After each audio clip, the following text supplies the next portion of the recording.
some hydrogen. That's how I use hydrogen. It's just in the little cement mixer you get from Home Depot. Little baby pump, pumping some water up through there, and then I just toss Pak Choi seeds in and they just sprout. And sometimes this is what I'll use to, because like I said, people worry about the stuff getting leggy. We like it leggy. So that's how easy it is to take out, no soil, and you can use that in an insert. So I might use some of those, but I'm also going to show you all how to mix up the nutrients. I've got little packages.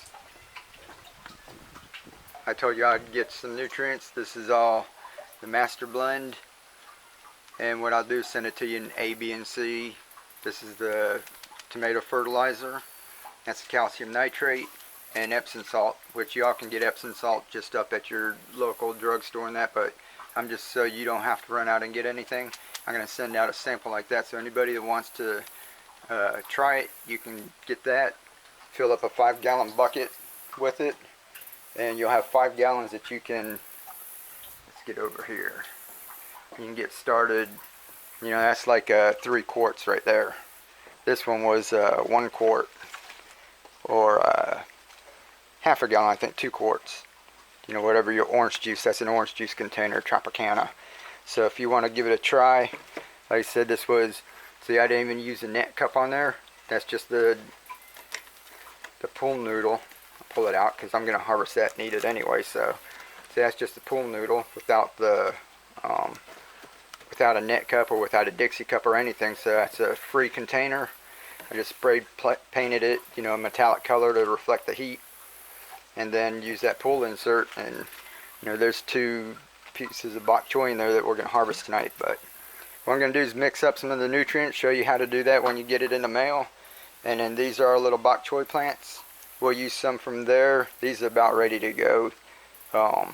This is about as big as they'll get without any fertilizer. Like I said, I put a tiny bit in the soil when I mixed it up, but I haven't been adding fertilizer to it, because usually by now this is where you would all trim it and put it in the icebox. See, some are starting to turn yellow because, you know, they don't have any nutrients.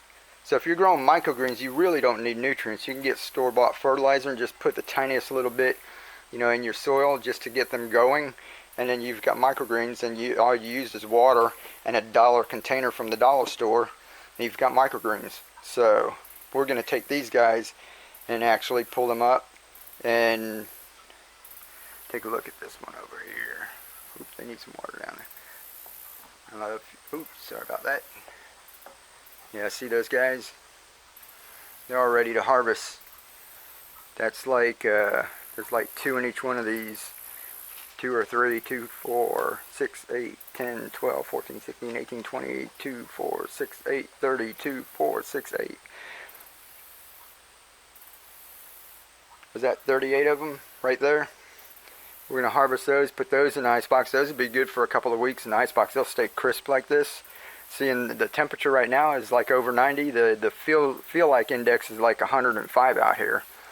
And these guys are still, you know, they're not all wilted and that. So we're going to put those in the icebox. These guys have stayed cool in the icebox for like a couple of weeks, maybe even 3 weeks and that. So we're going to show you how to do that with these guys here. And that's our lettuce. You know, these will go, I've got the hydroponics, we're going to move them out here, and these guys are ready to go in hydroponics. So give me a second, we'll get over here and get the nutrients mixed. You ready? If any of y'all want to give this a try, like I said, I'm going to get this to y'all. This is like enough to make a 5-gallon bucket. If you want to order more, you know, it's on Amazon. I'll kind of tell you where. I order it in bulk, so I can get you a little sample. But if you want to do this, like what some people do is mix each one separately. This calcium nitrate takes a little bit longer for it to dissolve. Now this is a new calcium nitrate that's from a different company I've never used before, so we're going to see how it dissolves. But you all know Epsom salt dissolves really easy. And they say you should do it in different batches, so you should do A in one, and then B and C you can put in another one. I do it all together. I've never had a problem. So y'all get something and just experiment with it.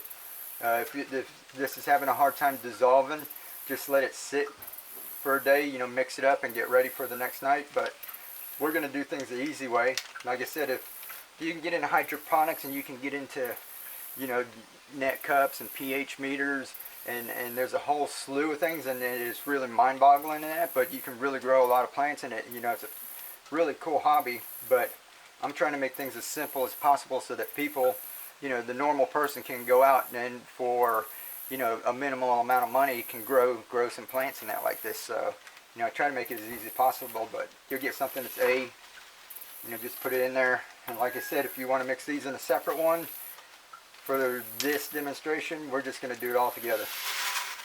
Just put it in there, and that's all it takes for 5 gallons. So, and that's just Epsom salt. And this is nothing fancy. I just hooked this up because I had something here before. It's just water. So what you want to do is just mix all that up.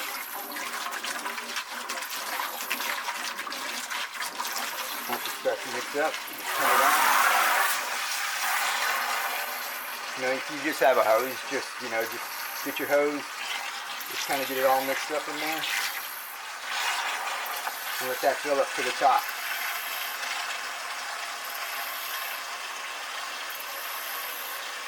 Now what I'll do is, if you got a 5-gallon bucket, you can either, if you do it about 4.5 gallons, this could be, you know, just be a little stronger. What I'll do is, this is our downspout we're going to put up on the rail, and I know that takes about 3.5 gallons. When this gets up so high, I might just come in and dip like a gallon out and then fill it back up a little, and that way I get about 5 gallons out of it. You know, if you just want to, if you feel it slap to the top and then you try to come over and get your stuff out, you're going to end up spilling it everywhere and wasting your nutrients, you know, will flow over. So just let that fill up. Alrighty, as you can see, that calcium nitrate dissolved pretty good. You can still see some solids floating around in there, but the water's moving and it's kind of getting it around. So when it gets close to the top, I'm just going to get a little. I'll try not to spill it everywhere. If you have a little container with a bigger, wider mouth on it, might be a little better.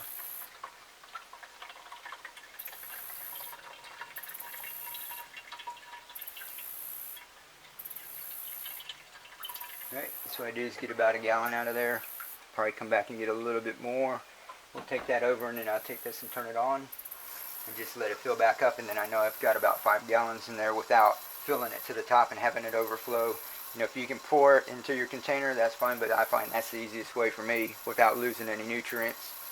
So we'll take that downspout over to the guardrail over here. This is the one we just harvested a bunch of Pak Choi off of. See, these are the little clamps that this is your downspout that goes up alongside your house where the rain comes down, and these are the clamps that you screw onto the wall, and this clips on.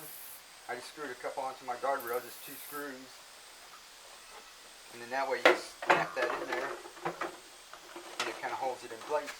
Do a little added security. When the wind's blowing really bad, I just got these cotton straps. I staple it on one side. Now come over here, staple it there, and that'll hold it on. So we'll do that after. But I'll get the nutrient solution in there. I'm going to zoom you guys in because it's more important to see this than you see me. So we'll get a little zoom in, and I don't know with all the bright lights behind of it how much you'll be able to see, but I'll take a couple pictures so that you can see it really well. So here's the nutrient solution. All we're going to do is take this. And I know when I put my insert, I'm going to have the roots hanging down. It depends on how leggy they get, how long they get.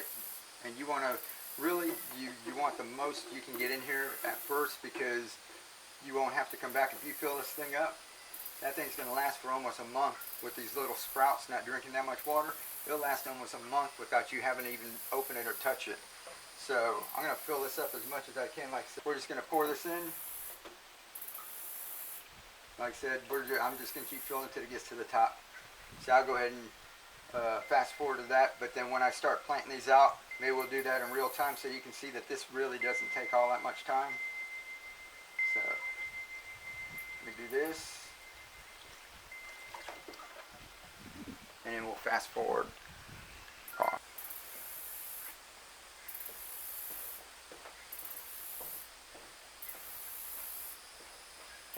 Alrighty, I got it filled up. You can, if you go back and watch one of these other videos, I'll link it up, and it shows how to make this downspout. And I used a heat gun to bend the ends up. When you bend it, it's going to be where you can maybe fill it up to that top line. You know, unless you can get this all the way bent all the way up so that this is, you know, totally flush with the top. But you can generally fill it about like to there, and it'll start dripping out. So that's about how much you can fill it up, which is actually good. So if you set it in there in the roots, you know, right to there, you know, as long as your roots are about that much past your insert, then it's going to be touching that water. So let me show you this in real time. These are the ones that I took out.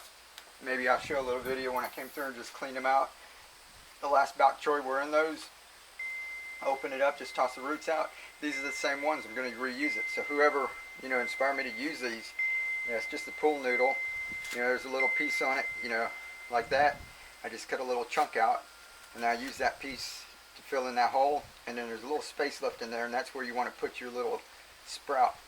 So this is why I always have microgreens growing, because otherwise if I'm ready and then I say, oh, I got to grow me some transplants, or try to find something somewhere and you can't, where can you find Pak Choi transplants? Who sells Pak Choi at the nurseries and that? So let me just show you real quick. You know, that's those, but we've been eating them. But what you have, so grow your microgreens so you can eat them. And then what you don't eat, this doesn't go to waste. Then you come in here, like this one looks pretty big. You know, we'll just get down in the roots. And there's only like ½ an inch of soil in there. You know, just pull him up and see that? He's ready to go. And what I like to do is get 2 of them for each one, because most likely 2 of them are going to survive. But if one dies, you still have another plant. Let me get a little water. You guys just stay right there.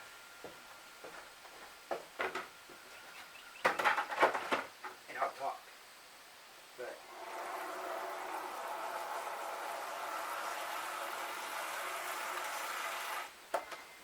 alright, still going in real time here. All this is just plain water. I'm going to set it down here because I don't have a whole lot of room on my porch with so much stuff growing. And just rinse it off a little. And you can leave some on there. See, if you're doing true hydroponics, you'd be stressing trying to get everything off, because once that started to grow, if this broke loose, it can get into your pump and clog it up. This you don't have to worry. There's no electricity, there's no pumps, there's no aeration in that. And you take it, and it's this easy. You take it, slide her in there. Make sure your little plant's sticking up above. Make sure the little roots are down there, and I'll get in close here. I don't know if the autofocus will work, but you see the roots are down there, the little plants on top, and this is how easy it is. Take it, you just squeeze it in there, make sure it's a little bit bigger than your hole, and you're done. That's 1 out of 20. Now I'll go ahead and finish up the rest. But here's one more thing. This little cup, I had one growing in here. I'm going to put this cup, if you saw when I pulled it out, it's going to be right there by itself. Because I figured when I had all the plants, I was like, I didn't leave a space, and when I went to go check for water and add some, I had to pull one of my plants out and almost drop it and try to hold it and get the water in. I'm going to leave an empty spot so it's easy to pull this out, check the water, fill it up, put that back. And you want to keep it covered, because if you don't, that's when algae will grow. If you keep this covered like this and keep all these sealed up, you're not going to have a problem with algae, because this thing's just going to grow just so fast. So let's just keep doing this. And then what we'll do is take pictures and put a date on it, and y'all can come back. Well, you're not going to come back, but I'll go ahead and post pictures every couple of weeks. We'll see how it's doing. See that? See the roots right there? And what you can do is just kind of set it in there and lift it up and see if it's wet. Just make sure that it's touching the water. And just squeeze her in there. Done. So, go and keep going. Now, somebody, I hope y'all can hear me. I got lazy and didn't get my mic out, so I'm not going to be doing any audio. But Retel, I think. I don't know if I'm pronouncing that right, and I don't know your real name. But she let me know that if you look on my YouTube channel, there's another guy called Kang Star, and he's been doing this for years.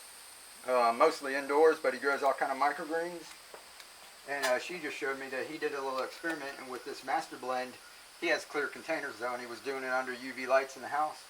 He has master blend, and the master blend was getting algae, and it was stunting the growth, and it wasn't growing as good as general hydroponics and maxi grow. So I told her, well, you know, it's been a while since I've watched his channel, but he is one that I watched to learn.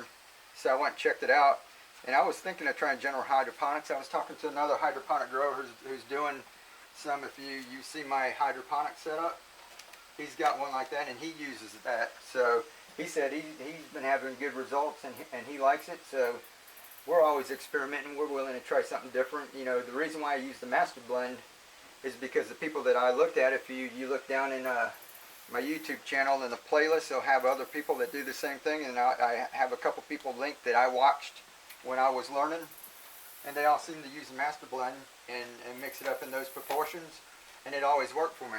So I've been doing that, but I can change. You know, life's all about experimenting, and that I already tried once. I'm not going to say who the brand is because I don't mind telling you guys when something works good, what works, but I don't like saying what doesn't work too much. I don't like bashing another brand because I'm not an expert, and I might have been doing something wrong, so I don't want to say any company stuff is not good because it might be me. But something that does work, you know, I've used this master blend formula like that for years, and in my regular hydroponics, and also in this passive hydroponics like this.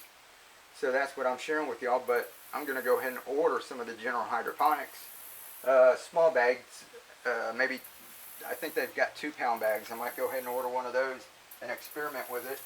You know, if you guys want to experiment with it, go ahead and shoot me some pictures. You know, it'd be a whole lot more fun if everyone, you know, was doing this as an experiment. You know, but if you're just new at it, it's kind of fun to actually put something out and watch it grow, and not like go through trial and error 20 times and then finally get a head of lettuce.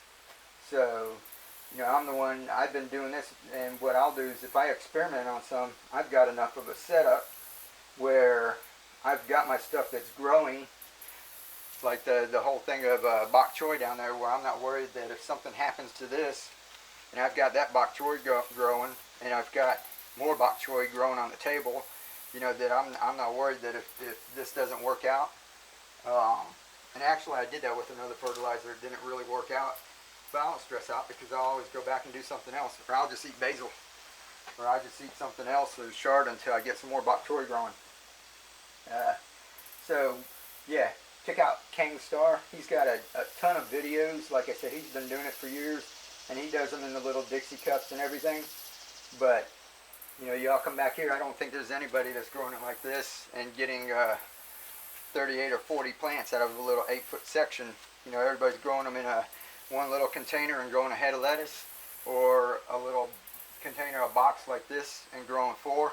I haven't seen anybody doing too much of this. There's one guy, Peabody's Paradise or something, and I think I've seen him. He was using just as straight rain gutters and bending up the ends and that, and sticking styrofoam on the top, which, you know, it's a little bit of an extra step, but hey, he's trying something different. So I've seen him do it, but I haven't seen a whole lot of other people do it. But see those little Pak Choi plants, and you know what, these are kind of big. I let those go to where, you know, because I was eating them, you know, I wanted, that's really nice to eat, you know, in a salad. It's like a little tiny head of Pak Choi. You can't buy that anywhere, but you can grow it for almost free. But I grow Pak Choi because all of these that you see me this whole year, if you go back all my videos that I've had, all that Pak Choi is just a fraction of the seeds. I let about 2 dozen plants. I put them in the yard, and I dug a trench and put nutrient solution in it and some styrofoam, and stuck some Pak Choi out there, and didn't even look at it for the rest of the season. And they went to seed when I came out, and they were had little Pak Choi flowers just all over the place, and the bumblebees and everything were going crazy out there. And then I let them all die and dry up, and I collected all the seeds. And all of these plants that you see that I'm growing came from that one batch, and I've been using that one batch for the past 3 years. So all of this stuff you see me eating was from one little batch of Pak Choi that I had bought from the store. and let it go to seed and save the seed. So once you learn what you're doing, you just practice that over and over. And I still have, there was like 100 grams, and I still have almost 50 grams. So that's one reason why I'm using it, is just that I have an abundance of them. The other reason is that they're just so easy, they're hardy.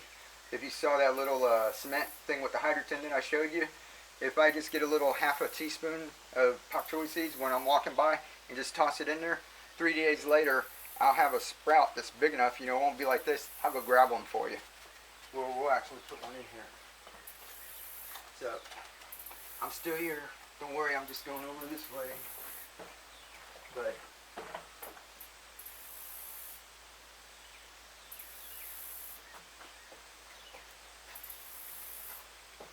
see, we'll plant one of these out. You know, that's in the hydroton. You just pull it up. You don't have any dirt. You don't have to worry about any. Oops, sorry. That's in the hydroton. You don't have any dirt or, you know, soil hanging off. You just pull them up, and a little transplant like that, you wouldn't even think of messing with that. If you were doing traditional gardening and you tried to transplant these guys, they would just die. But if you get them, you know, they're a little leggy like that.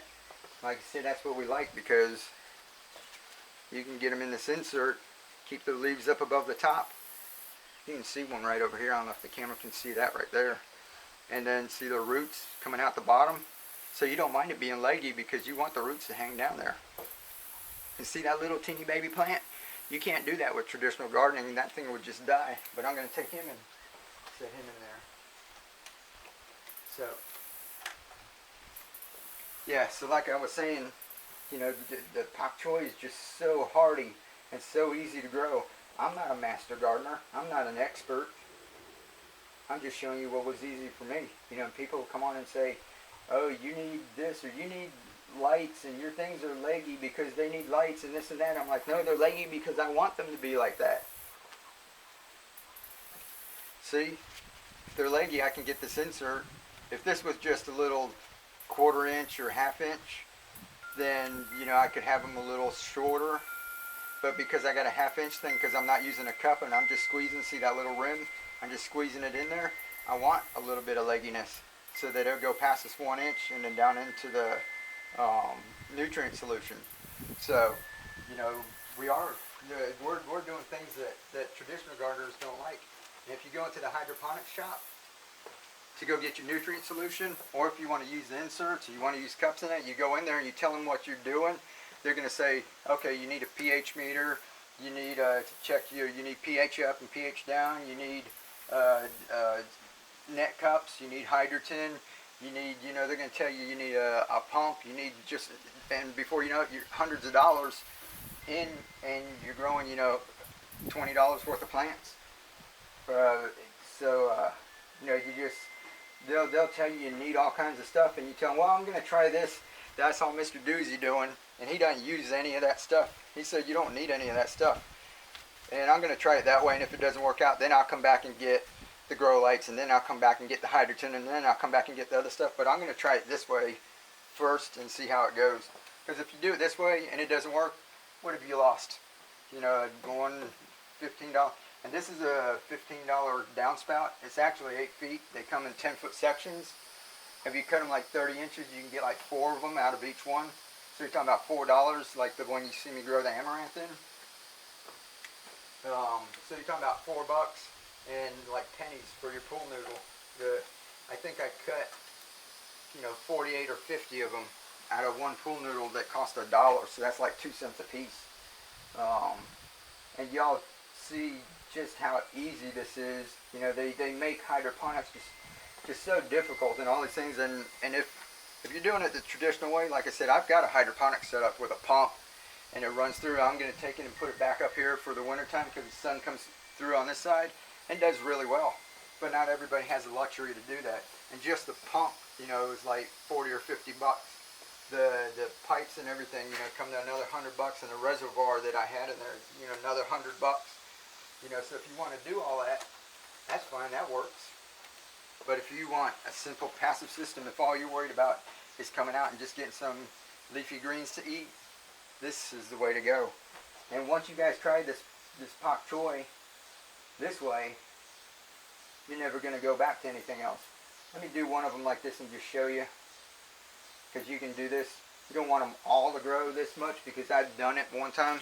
See that? There's like 5 or 6 of them on there. But there's some tiny ones. There's a big one.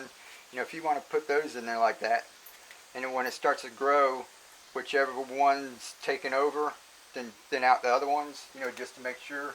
But if you're like me, and you got microgreens growing all the time, you don't have to worry about it, because you come over here, you know, if one of them dies, like the spinach is about, you know, had it. If he doesn't come back, what I'll do is just come in here, take him off, throw him out, and then go back and grab one of these guys, because I always have microgreens growing. And just that quick, you know, you've got another plant started and going.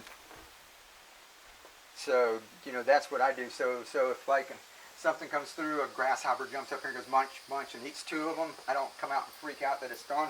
I go get a couple of my microgreens and just replace it. And these will grow faster, and I eat that, and these might grow slower because they're new. But it's carefree. You know, if you keep these guys growing all the time, then you don't have to worry if the bugs eat them, if something, other critter comes up and eats it. You know, you can share with nature. That's what I've got pictures on there, like katydids, little grasshoppers up here munching on stuff. Because they can have some. I'm always going to have some coming behind, you know, because there's no way I'm going to eat all of this. Even me, my family's not going to eat all this Pak Choi, all that Pak Choi, you know, everything. I grow enough so that some of the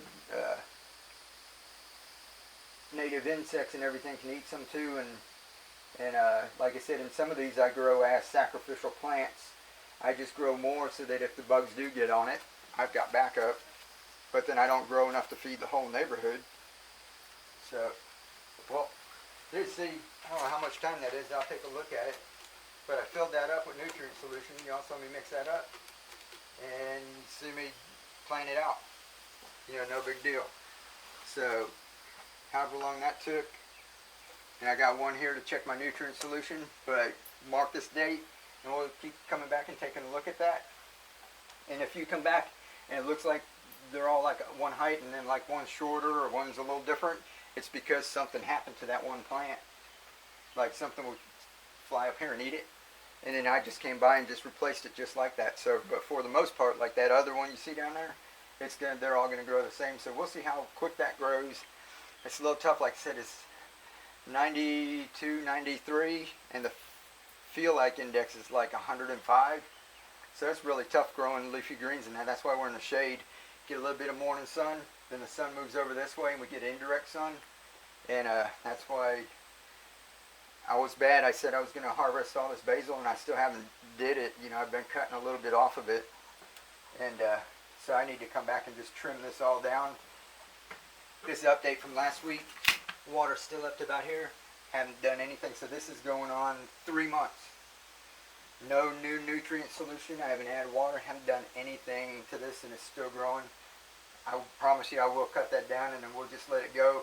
I'm going to let this go until it just uses all the nutrients of waters and just withers and dies, so we can see exactly how long it stayed out here before it happened.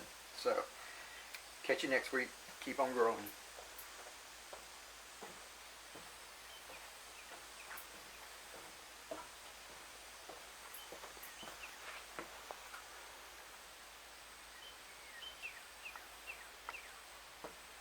Alright, here we go. Before I go, let me take you in for a little close-up so you can see without, like I said, because the light's a little bright. Is that better? I'm trying to focus here. But you just saw me in real time plant those. You saw how quick that was. And look, you know, I didn't get my hands dirty. Everything's all clean up here. And in a couple of weeks, like I said, sorry, I'm getting you all dizzy again, but you know, in a couple of weeks, I'll learn how to use a Zoom, I promise.